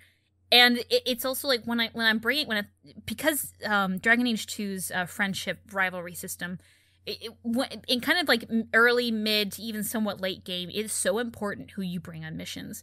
Mm-hmm. And with Sebastian, I just always wanted to bring someone else first. So I didn't bring him that often, to be quite honest. Right. So I don't remember him that well. But I don't remember him being bad. I don't remember him being good. So I'm gonna agree with a 3. Yeah. Now, overall execution, I'm just 1. Because the DLC thing. But I actually think the voice actor does a mostly good job. I will say the make or no part. It gets too much attention. It's one line. But it's not a good line, Jordan. It's not. Yeah. In a character that already has so few lines, the one I can remember and quote is, well, 2 of them. Make or no, Althenia, she was your humble servant. And 2, I need to pray a lot, which just is an awkward thing he says sometimes. You know, like, so this voice actor, I cannot remember his name for the life of me. Alec Newman. Voice actor. Alec Newman. He's actually in the series a lot, and I like him a lot in other roles. Like, he's a lot of... He's got a great voice. He's got a great voice. He's good, and they fucking wasted him. Oh. He has a wonderful voice. I would have loved to hear him tell me sweet nothings in the romance, or even just being a nice, friendly guy. But they just didn't give him that chance. And so I again, with the DLC, it was rushed out. I don't know what the fuck happened. And he's not even in Act 1 for the most part. Like, why even have him? Like, it's rough in that standpoint, yeah. It just doesn't make sense to me. So I'm going to put 1 because I just think he's so poorly executed in the game. God, Sebastian is taking a pummeling right now.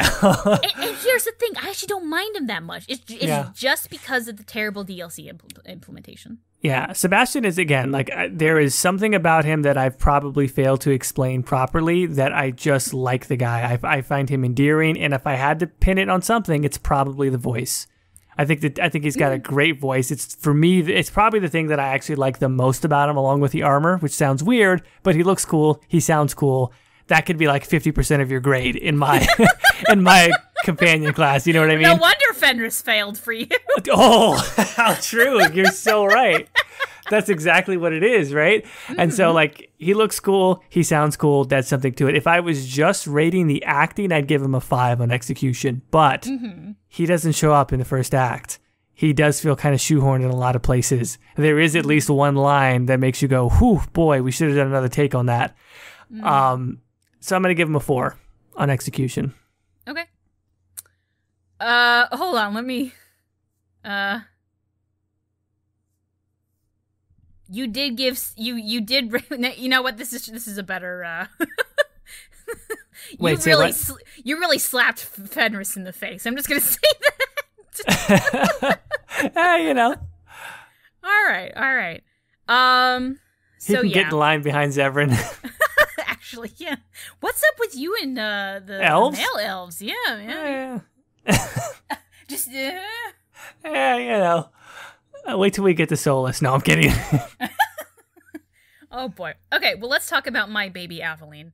I don't know why I had it. Well, okay, the reason I wrote this out the way it is because I did the starter characters, the romances, and then Aveline.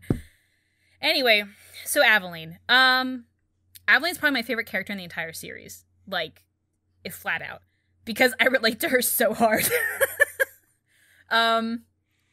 But, God, trying to be more objective about it. Character-wise. I love what she brings to the cast, because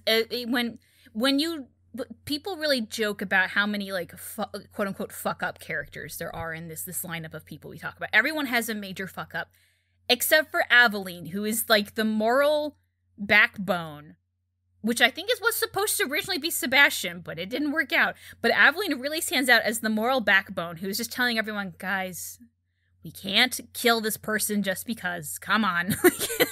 and I think because of that, she's a real good, like the straight man character. Like, a lot of the humor lands because Aveline's there to just go, guys, no, please stop. Yeah. And I like that a lot about her. And at the same time, she also has, I think, because Meryl has awkwardness, but so does Aveline. And I think Aveline works more because Aveline shows competence in other areas, but also shows in areas where she's not very competent at all. And she's actually very weak in romances, and she's really awkward about it. And you can kind of see why she's awkward about it. Things make sense. Aveline's backstory makes sense. I like her a lot. I like her so much more than Anders, even though Anders has probably the better... here's the thing. I want to put her below Varrick, but above Anders. And I don't know where that lands. I think I'm going to say a 6, even though I love her so much. Mm-hmm. And I like her better than Varrick.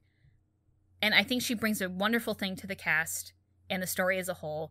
I don't think she's as important as Varrick is. So I'm going to say 6.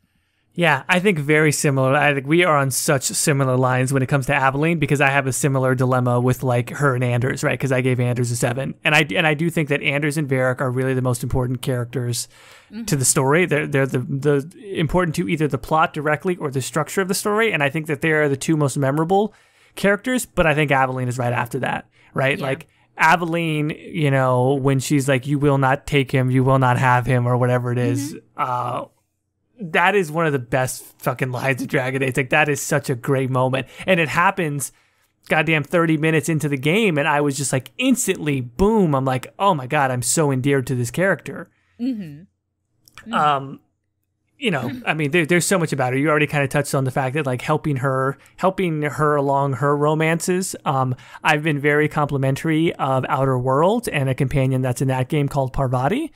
Because there's a similar thing with that character where instead of romancing someone, you're sort of being a good friend and helping them kind of get through their romance, right? Their own sort of romantic subplot. I think that's great, but Dragon Age 2 had actually done it way before with Aveline. And so I rank Aveline very high, but I think it's just shy of a 7, and believe me, it's close, but I think I'm going to give her a 6 overall.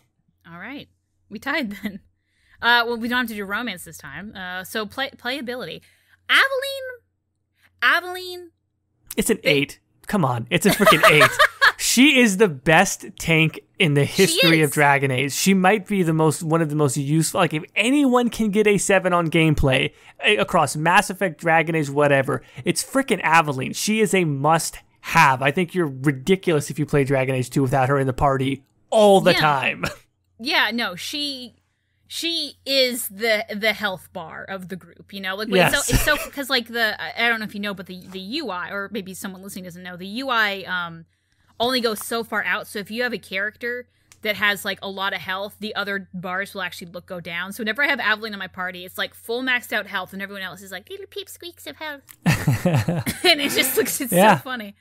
But I will say though, at least now maybe in the most recent playthrough this was my fault because of how I spec'd her, but I spec'd her to never die, but she wasn't a great hitter.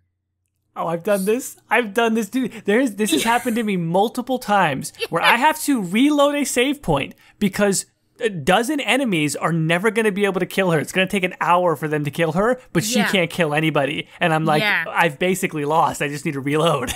Yeah. So I almost want to say that was my own incompetence, because I do think she can be spec'd in a way where she's a little bit more even. But depending on how you play it, you could really fuck yourself up, because there was definitely a lot of times you could see on stream where Aveline's the only one alive, and I'm doing like one damage to this guy. I'm like, I fucked it up so bad. Yeah, I've done the same thing. So, but at the same time, I definitely want to give her high. I don't. Here's the like another curve thing. She was the most useful character probably in this whole lineup, but maybe I don't know. I don't want to give her a 7. But she is the most useful character in Dragon Age 2. Wait, you don't want to give her a 7 on gameplay? Yeah, but because maybe because I just always fucked up. Are you going to give her a 7? Oh, she's a 7. Like, I can't even express to you how much she's a 7 on gameplay. Like, I'm talking across all Dragon Age games, all Mass Effect games. She is Morrigan level good as far as, like, I have to bring her. I can't possibly think of not bringing her.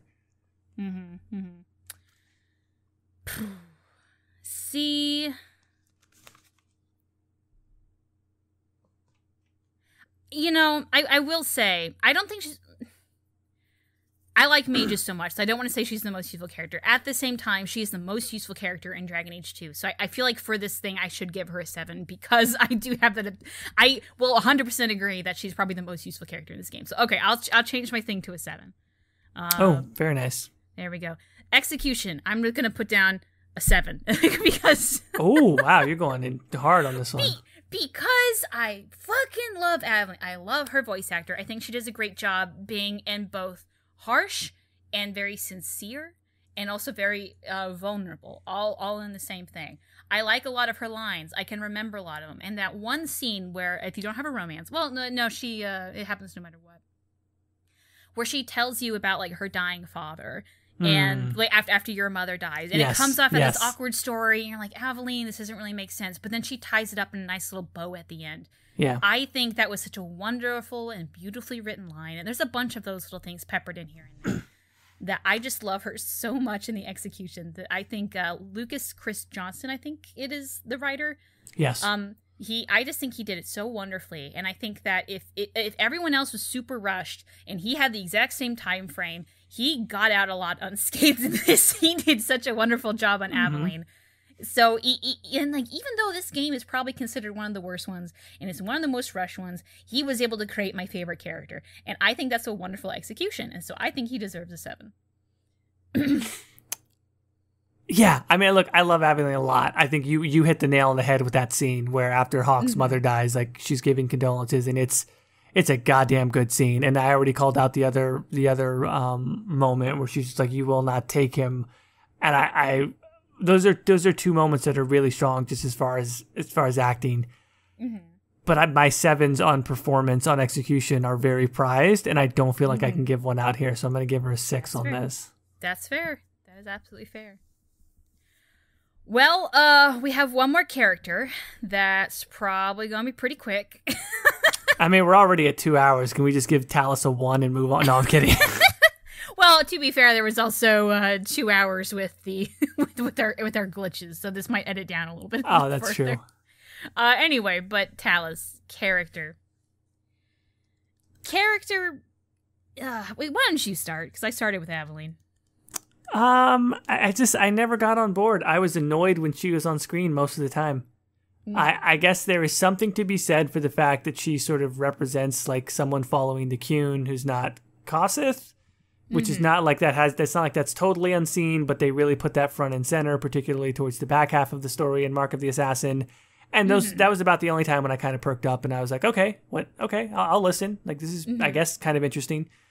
But otherwise, I always felt, and again, we've said this before, but like the entire DLC was just like, hey, we want to work with Felicia Day. She's a fan, and she's got a popular TV show or web series at the time. And so it was just like a marketing thing. And for that reason, I guess I was always just kind of sour towards the character, when in actuality, it's not. Like, it's competently delivered. She's competently written. She does have a backstory. There's, as far as DLC characters go, she's actually not the worst. And I actually enjoyed playing that DLC more than I thought I would when I finally played it. But the character herself, I don't know. Like I said, I was kind of more annoyed by how uber cool they tried to make her right from the jump. I'll give her a 3. That was not the score I thought you were going to say. Oh, you thought I was going to go 2, 1, what? Oh, yeah, I thought you were going to just, like, want it. Yeah, I'll give her a 3. You are completely right. I'll say that. But I'm not going to give her a 3. I just don't think I don't think a 3 works. Because here's the thing. I don't like Meryl, but I think she had an interesting intent. I like Sebastian, but I think his execution sucked. Tallis has the worst of both worlds. Oh boy, here we go.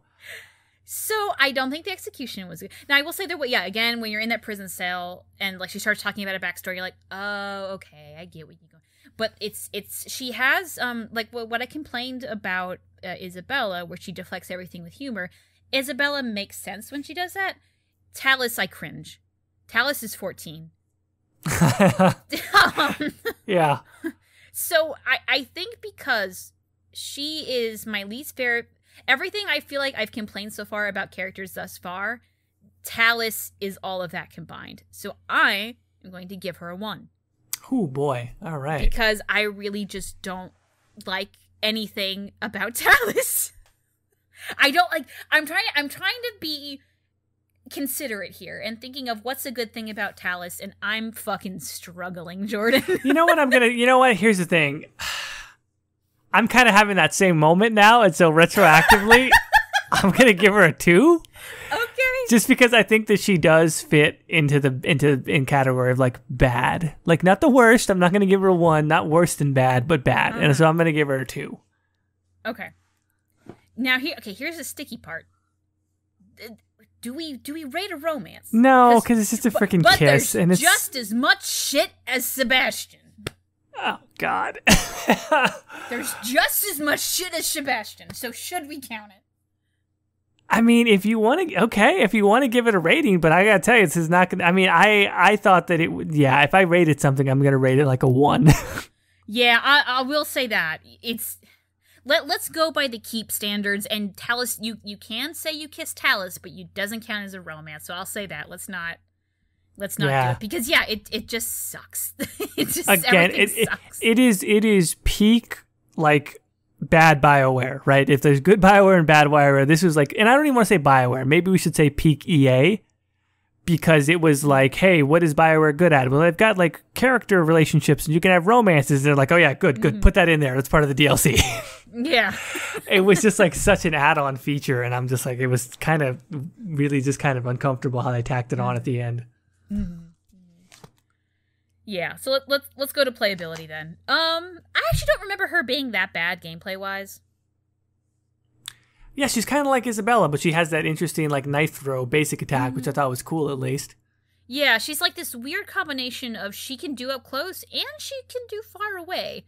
And if anything, I found that interesting. And I found that mechanic at least, I don't know if it works all the time that well, mostly because, like, you only play it once in the DLC, and I don't play... I avoid Mark of the Assassin, to be honest with you. If I can praise Mark of the Assassin, it at least had some innovative ideas in it. Tallis' special ability was one of those, and I think the sneaking ability was something else. But I almost want to give it creative brownie points and like maybe a 3 or a 4, because I don't remember her being bad, and I at least remember going, "Oh, that's kind of cool," And And that's not exactly the question here, because it's how did she play? And well, I guess I'll say this: when I was done with my first playthrough, I wanted to play her special ability, so I got a mod to try it out. And the mods that do it are kind of clunky, but when I was playing with that special ability through a mod, I actually kind of liked it a lot. So I think, even though she's only available in, like, you know, the DLC, I think I'm going to err on the side of 4, because I think it can be fun and useful. I just don't know if you actually give a good taste of that in the DLC. Ditto. Mm-hmm. So wait, what did you rank it? A 4. A 4. Okay. Yeah, that's pretty generous. I was going to go with 3 just because, again, like, I think she's basically just not Isabella in a lot of ways, with a couple of add-ons, and then she has that one specialization. But no, I mean, because I gave Isabella a 4, if I'm not mistaken. You did, yeah. Yeah, we'll go with a 4 for Tallis. Okay. This is going to be Tallis' saving grace, by the way. Is her gameplay? Yeah, and it's not even that good. Because, okay, if you want to talk about execution next, it ain't good for me. I was not a fan. I thought that, again, with respect, God, I don't know if I've given someone this low on execution, because normally on execution I go kind of high. I generally like the acting. So with all due respect to Miss Felicia Day, I'm just going to give it a 2. Okay. I really wasn't a fan of the performance here. And I think that the writing only has a couple of moments, like as far as dialogue, where it's actually interesting. Mainly that conversation where she's kind of talking about why she believes in the Qun. Otherwise, your comment that she is 14, yeah, pretty much. Yeah, all right, that's fair. How low do I want to go? I guess is my question here. I agree with you. I will say, like, I don't necessarily think Felicia Day's a bad actor, but I think she's a character actor, if this makes sense, where she has a character and she does a character well. Step outside of that and things get a little awkward. And I think Tallis does step outside of that line that she's used to. Or at least what I think she really shines in.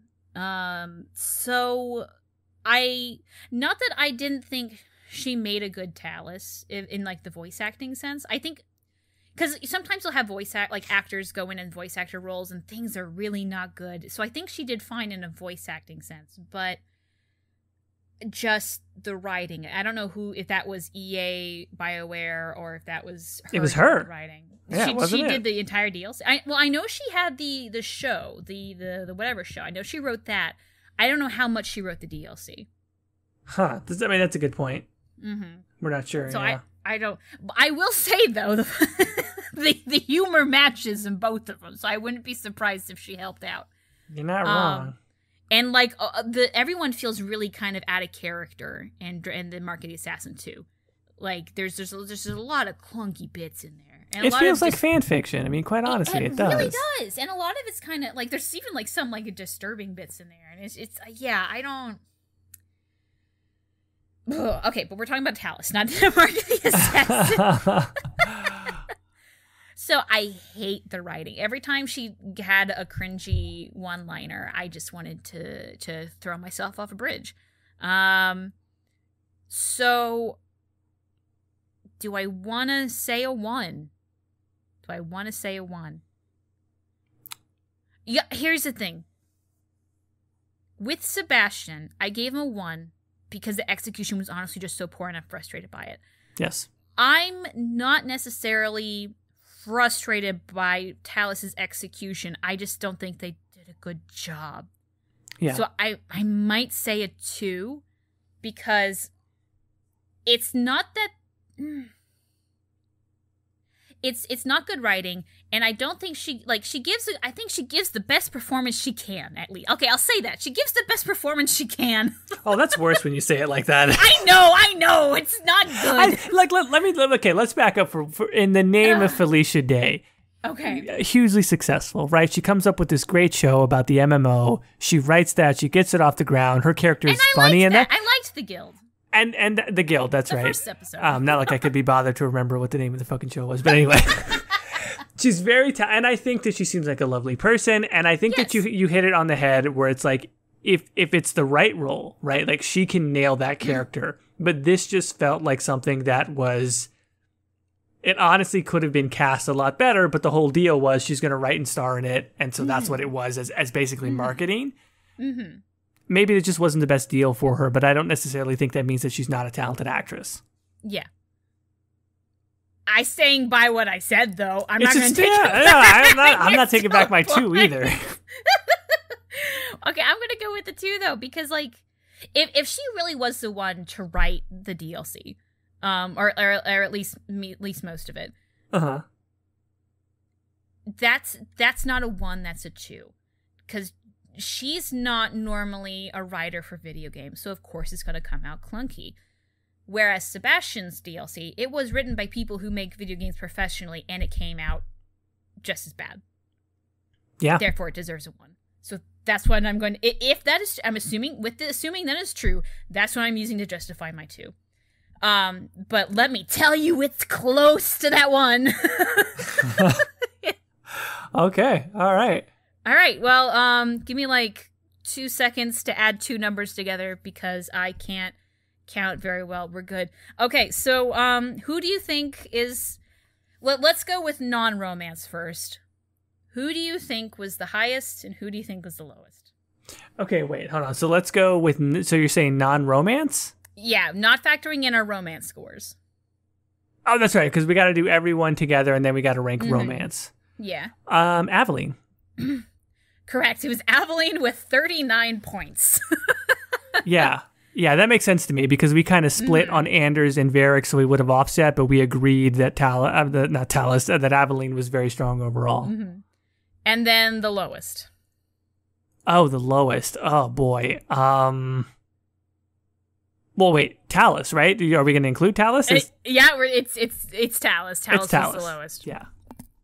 So to actually like give the exact ranking we did. So Aveline was first, and then you already said Varrick and Anders. It's Varrick and then Anders. Who do you think is next after that? So after Varrick and Anders, oh crap, interesting.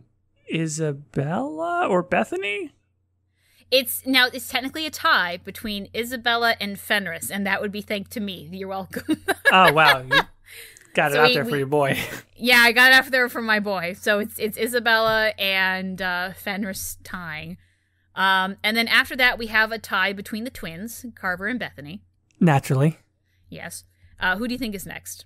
Meryl. Mm-hmm. Meryl. And then because Tallis is last, and it's obviously Sebastian. There's only a 2-point difference between them, though. I'll say that. Oh wow, really? Mm-hmm. I did not stick up for my boy nearly enough. I don't know. I think given the scoring system, that was probably the best we could have done. Now, romance-wise, or what were we going to say? No, you got to go. With romance-wise, I will say there is a bit of an awkwardness here because you didn't vote for Fenris. Yes. But even if we just count my scores, the rankings stay the same, if that makes any sense. Okay. So, Anders fucking swept it with a whopping 42 points as the top one. Yeah. And then Sebastian, really, it didn't lose by that much at 21. So who do you think was second place? Oh wait, who was second place with including at romance? The top. Yeah. Wait, second place, Aveline? No. This is just the people who you could romance. Just the people that we could romance. Isabella? Yes, Isabella. Okay, yeah. At 27. And Fenris really not far behind at 26, and then Meryl's second to last at 24. Which, if you remember, Tallis. No, Aveline, fuck, I can't talk today. Sebastian was a 21. So, for the most part, it's Anders as the standout, and then they're all kind of clustered together for the most part. Which is kind of how I think I would rank it. Like, as much as I prefer the Fenris one, honestly. Yeah. And that one wins in my heart. I get why Anders got as high as he did. Because he has the more interesting romance, I'll be real. He does, and he is sort of the most integral to the plot, which really kind of helps him out here. Yeah. Well, with that, we have everyone ranked in Dragon Age 2. I think like something to do for the last Dragon Age whatever episode is we throw in everyone together and see how we all rank them as one group. I completely agree. Yeah, once we because that's the whole point, right? It's like once we have the trilogy done, then we need to rank it. And even so, like I'm very interested in like a Mass Effect V Dragon Age. Like who has the higher total score or who has like the best against the best. We got to do that. Which something okay, well I guess actually two things to talk about. We never talked about the Awakening cast, did we? No, we sure didn't. Do we need to? Nah. Fuck those guys. That's fair. Okay. Yeah, well, that's what Bioware said.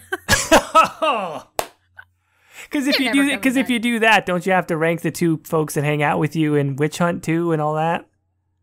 I might actually rank some of them higher than some of the people in Awakening. Vellana, yeah, you gotta. Yeah. Because Finn and Ariana, at least, were cute, and then Vellana is just like my girl. Calm your tits. Oh boy, yeah. Maybe if we have time, we'll think about it. But yeah, so maybe that's the thing we do. This isn't a discussion for now, but something we'll have to keep in mind, and a few people have suggestions. How are we going to?